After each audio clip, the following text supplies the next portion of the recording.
Hi guys! Welcome back to another Sunly Adventures vlog. So guys, ngayon pupunta kami ng Asian store.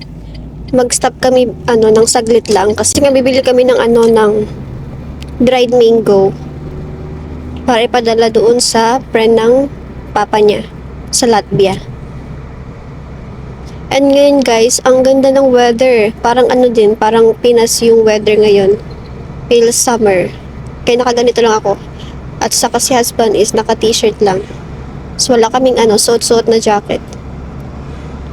Malapit lang din naman dito sa amin yung yung Asian store. So ayan. Kaya na lang ulit ako nakapag-vlog kasi nung pagpunta namin ng Amsterdam, sobrang pagod talaga kami. And 'di ba, yun, Monday. Tapos pagka sunod na araw is may trabaho kami noon. And wala talaga akong time para mag-vlog. So, ngayon lang talaga ako makapag-vlog kasi wala kaming work. Kahapon, pumunta kami ng brother. Sobrang daming tao. As in. Hindi ka nga makalakad sa loob kasi nga sobrang daming tao.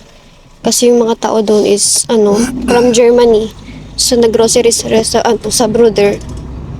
And for sure, today is Saturday. Mas madami pa yung mga taga-Germany. Tingnan niyo naman, ang daming tao sa labas. See, wala silang suot na mga jacket. Naka-t-shirt lang sila. Kasi nga, sobrang warm ngayon. So, ayan guys, nandito na kami sa Asian store. Kuan siya, Mekong Toko. Ito siya, oh. Mismo sa harapan ng Kasi meron pang isang space. They're gonna be there quickly, yeah? Yes. So, let's go inside. Husband is magbabayad lang siya sa parking kasi nga hindi kami sigurado kung kung pwede ba dito mag-park. Saglit lang naman kami pero kasi baka magkataon may pulis, matitikitan kami ang mahal ng bayad. So ayan, dito kami nag-park. Dito na si husband. Dito na kami guys sa loob, ang daming rice disako. Kaso ayokong bumili lang disako kasi hindi ko mapipigilan yung pagkain ng rice. Ayan, meron silang sayote. Ay, yung nila, yung word, chayote. So, ayan. So, let's go, my love, here. So yung hahanapin namin is, dried mango. First time ni husband makapasok dito.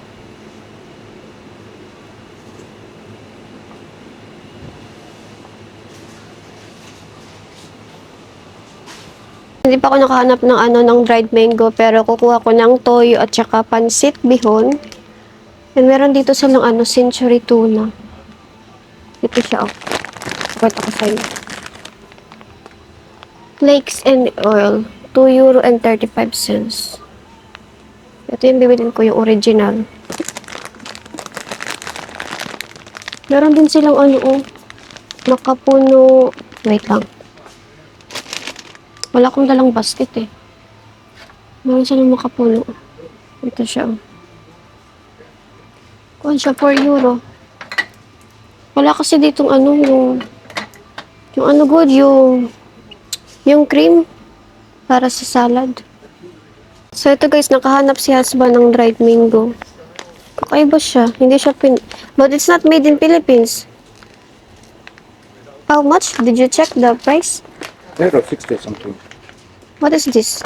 This mix. Dried And chips. this is... Pakon siya, durian, Try this one. sweet potato, banana.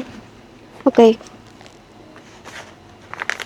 So, ayan yung binili ni husband. So guys, nandito na kami sa bahay. And ito yung mga binili namin sa Asian store. Pakita ko sa inyo yung mga binili namin. So, yung una is Skyflex. Kuwan siya, baon ko siya sa work. Pang snack-snack kapag break namin. And then, pangalawa itong Mochi ice cream coconut. Ito yung binili namin dati nung kasama ko si Joanne. Masarap siya, kaya bumili ako ulit. And then, ito muna. Kuwan siya, soft and tasty Para siyang rule cake. So, ayan. And then, toyo. Uy! See? Coins. Toyo. When you're giving some clothes for gifts, always add some coins in the pocket. Okay. Century tuna. Ito yung pancit bihon. Tapos itong aking snack din. Pepero. And yung mga kinuha ni husband na mga dried mangoes. Pero hindi siya from Philippines. Kung siya, Vietnamese dried mango. So ito siya. Mura lang naman siya. Ito pa. Kung siya, dried mango, pero siya, candies. O, from Philippines. Tapos ito. Ilang piraso yung mango? Tatlong Vietnamese na dried mango. Tapos isang candy na mango from Philippines. And then, dried na guava. Bayabas. Gusto niya itong itry, kaya bumili siya. Hindi ko nag-gets kanina. Akala ko siya, pakwan. Pakwan pala siya, bayabas. Pero pink yung niya, yung loob. Tapos ito naman yung isa is dried mixed chips. Kaya siya, meron siyang durian, banana, gabi, kamote. So, ayan. So, yun yung binili namin. And itong mga mga binili namin ng mga dried mango is ipapadala namin sa Latvia.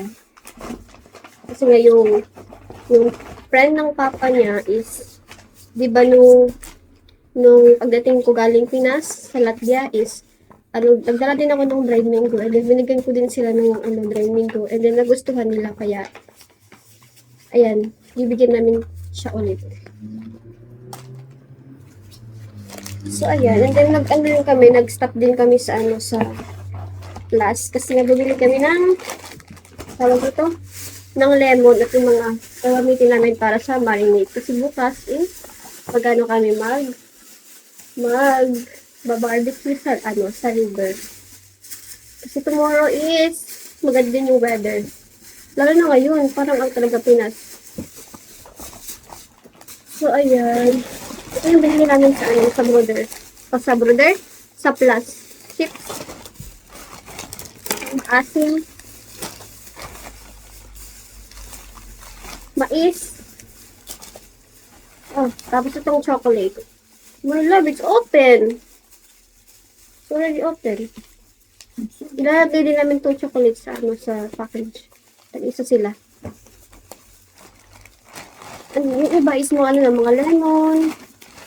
Ay, bumili din pala si husband ng olive. Meron siya sa olive. So, ayan. After nito is mag-marinate kami ng barbecue. Hindi mo na kami gagala kasi gusto ni husband magpahinga. So, ayan. At ito guys, yung paglalagyan namin ng package. Kasi nga, dito, kapag magpapadala ka ng mga, ng mga package, ikaw dapat yung magpo-provide ng box. So, wala kaming, ibang box. Kaya ito na lang yung paglalagyan namin. Tapos yung sa jacket ng mom niya is, yung pinaglagyan is yung box na na-receive ko before nung Christmas. So, nandun pa. So, yun yung lalagyan namin. Kasi malaki din yung jacket. So, ito yung papel. Lalagay din namin siya sa sa box, sa ibabaw. So, ayan. Meron ako ditong dried mango. Papakita ko sa inyo. Nasabi naman namin kung ano nga ba yung papadala namin. Kaya okay lang ipakita sa inyo. So, yung laman nitong bag, kung siya, leather. Kakaiba talaga yung amoy niya. Matapang. So, ito yung dried mango. Nabigay sa akin ng yung Pinay. So, ibibigay ko na lang dun sa papa niya. Para matikpan nila ulit. Ito siya, made from Philippines, Cebu. Tapos, kasamahan namin siya ng postcard from Amsterdam. Ayun. I will put here the banana, my love.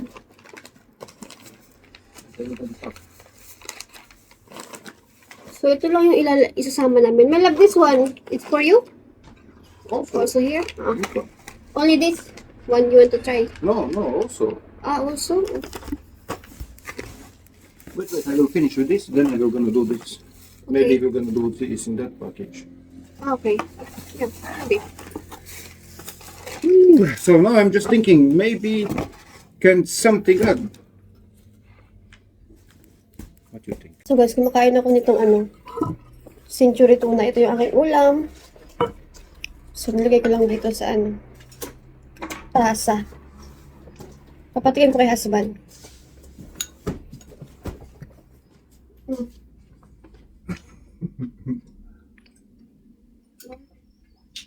Plus. Okay, good. Yung tira is ulam ko na. Nagustuhan itong century tuna. Welcome, baby. Sabaw pa lang, ulam na. Ayan. Kain tayo, guys. Gutom na ako.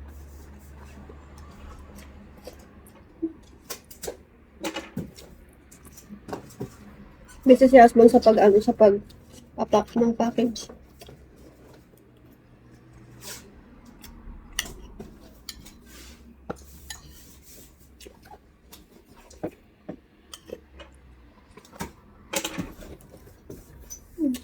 So guys, ayan. Punta na kami ng shop. Isisend namin to, oh. 2 box. So, dito namin isisend. Open sila. Post NL. So, ayan. So guys, nakauwi na kami ng bahay. And si husband is, busy siya ngayon sa pag-marinate ng karne para bukas. Ito yung tinatawag na shashlik. Alam niyo ba guys, nung pagpunta namin sa uncle niya, di ba nagdala kami ng shashlik? Di ba birthday nun? Tapos meron din silang biniling barbecue. Pero yung kinain nila mostly is yung ginawa ni husband kasi nga nasarapan sila. So naubos yun. Walang natira. So ngayon, ang dami niyang nilagay na sibuyas. Parang siya, 2 kilos. Ito yung meat na gagamitin namin. So ito, siya, baboy. Pero meron din kami ilalagay chicken. Para may halo.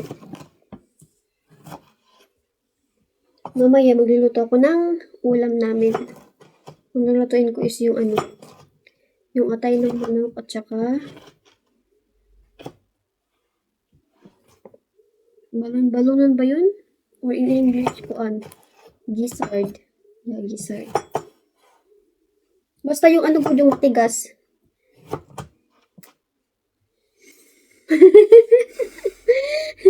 Hindi niya maintindihan yung sinasabi ko. You cannot understand what I'm talking. It's okay. Ito na siya guys. Ang dami. Sa ilalim niya is mga sibuyas. So, ganyan si husband mag-marinate. Gusto niya talaga hindi ko lang yung sangkap. So, ito yung karne. Fresh pa galing kahapon sa brother. At ito naman yung chicken. So, ito yung karne. So, patapos na din siya. So, ito yung binili kong bairan na gamit namin. So, ayan guys, magluluto ko ng atay ng manok. At saka itong isa. Gizzard. Nakalimutan ko yung tawag niya. So, ayan. Balon-balonan ba tawag ito? Basta matigas siya. Pero ito muna yung unahin kong lutuin. Kasi nga, matigas siya. Bago itong atay. And meron nga din pala ko ditong, tawag dito, ground chicken. Kasi later, gagawa ko ng lumpiang Shanghai. And ito, naka-slice na si husband ng garlic at saka onion. So, minuto din ako ng rice kasi pumayag siya, nakain siya today ng rice. Ayan, pinapainit ko lang yung kawali. So, meron pala ako sa inyo guys, story. I-share ko sa inyo. Hindi ko pa sa inyo nasabi na lumipat na si husband ng trabaho. So, hindi na siya nagtatrabaho dun sa isang company. So, lumipat na siya. Ang kinagandahan kasi nga hindi na siya natutulog ng truck. Everyday na siya umuwi ng bahay, hindi tulad ng dati. Hindi mo malalaman kung matutulog ba siya ng truck or hindi. Tapos minsan mga ilang araw din siya na nasa truck. And ang haba din ng trabaho niya. So ngayon, kung ano siya, balance na. Palagi na siya umuwi ng bahay. Which is good. Pero okay, same pa din naman yung nila, yung trabaho. Yung trabaho ni husband is more on physical job.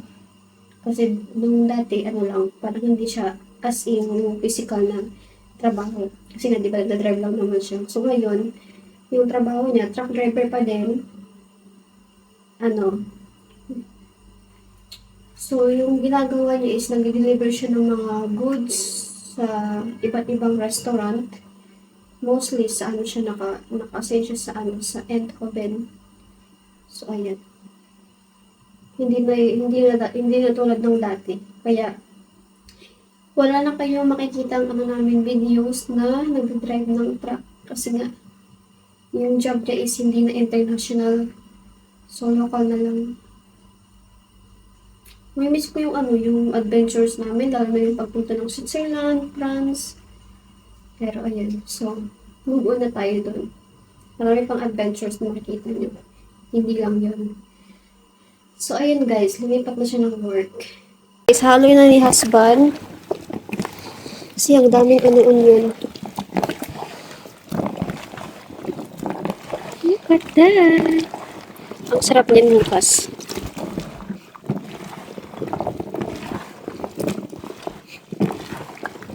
Na guys, yung resulta ng minarinate ni husband.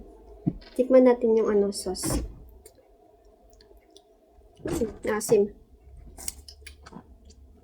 Yeah, it's good. Oh, you need to like this. Fingers like that. With the juice and with these things also put in mouth. No, with the fingers. Like a lot. Yeah. And then put in your mouth. With your finger. Well, you didn't do that. Yeah, because then you will gonna feel these ones, you see? Like this. It's yummy. Like this, you see? Yeah. It's a little bit spicy. And now try this.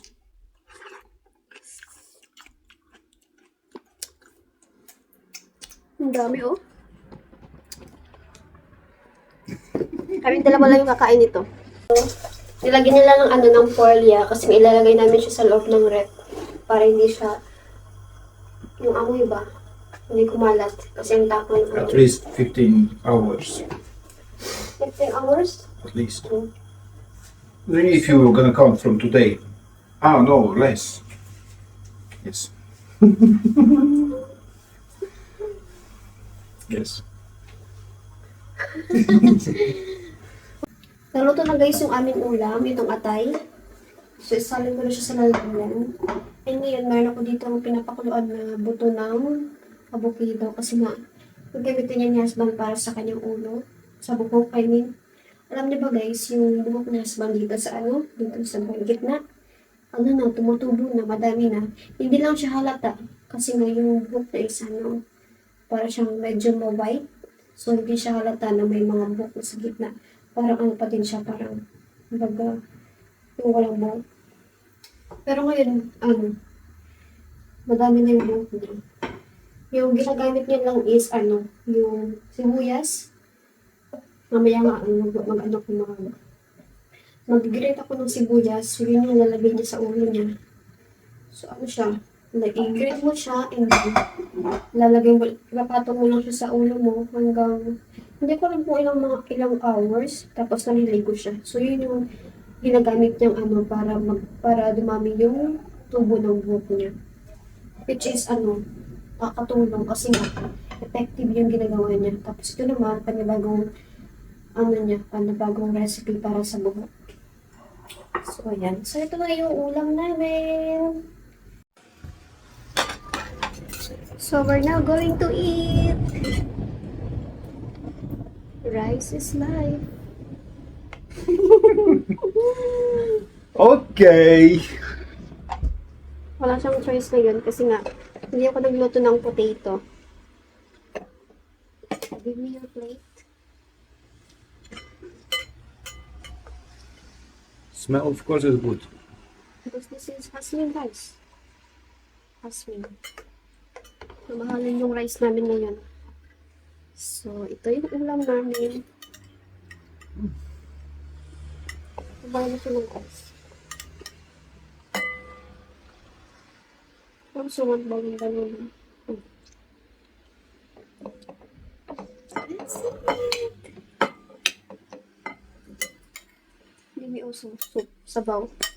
Sabaw. Masarap. Yeah, masarap. Enough. Enough, babe. I will gonna take it later. Oh, they do it later. Yeah. Now, Parang yung ano, dinuguan. Yung color niya. Kaso, ano siya? Atay na adobo. Huh? Hmm? Hmm? Mhm.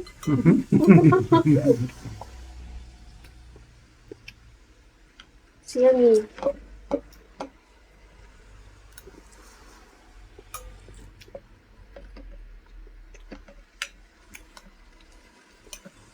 Tomorrow we have nice meat.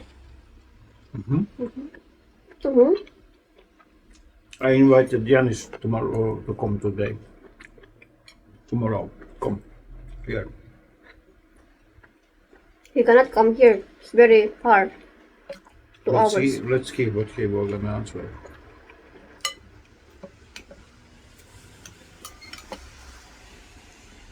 2 hours biyahe.